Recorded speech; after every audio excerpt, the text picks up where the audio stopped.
Olá e bem-vindos ao Low-Key Portuguese. Como eu disse, neste vídeo vamos falar sobre marcadores de discurso particulares. So discourse markers and particles are what we're going to be looking at. And again, as you see there with the text, this list of Portuguese words, phrases, they're words and phrases that defy a very specific or unique sole definition. There are often various different definitions and ways in which these particles are used, so their parts of speech tend to be a little bit blurry in that sense.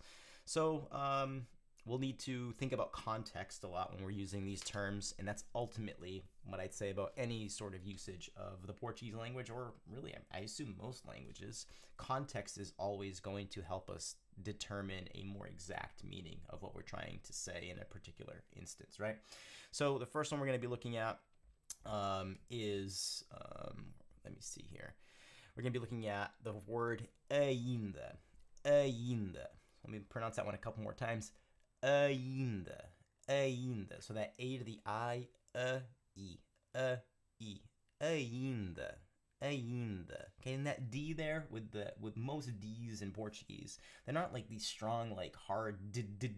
It's more of a almost like a TH sound to it. So ainda. It's a D, but not ainda. Okay, so again, the meaning for this one, as I mentioned, there's going to be a variety of meanings for most of these terms. The first one here, ainda, can mean still, yet, even, or just, but just in the sense of recently. Like I just did this, okay? That's what it just.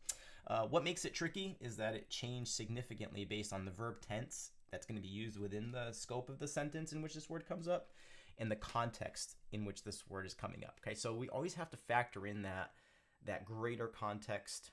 And by greater, I mean within that sentence, within that scope. With other parts of speech like pronouns, yeah, we probably need a bit more context to, establish antecedents so that we can then replace it with a pronoun. But in this case, we're thinking strictly within the sentence that this context is where we need to kind of establish. So here are a couple of examples of how this term is used. So, ele ainda está aqui. Ele ainda está aqui. So you notice there it comes prior to the verb. And ainda está, now we're talking about still here. So it's very different from the English is still, it's still is. Ele ainda está aqui, okay? Ele ainda está aqui, okay?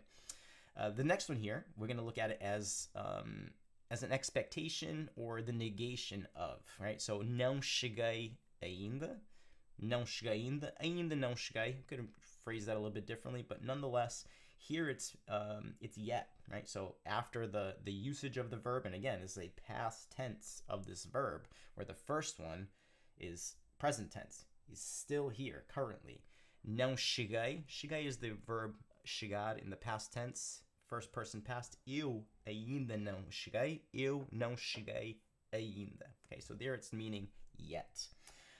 You can see here in the next one that this is now more in the sense of even, but again, not even as in the same level, but in that way that we augment things, that we add emphasis to things. So, ele é ainda melhor que eu. Ele é ainda melhor que eu.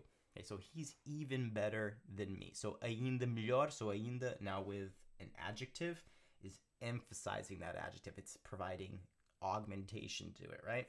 E chegou ainda agora, so we have the same verb, but then we employ this like temporal word, now.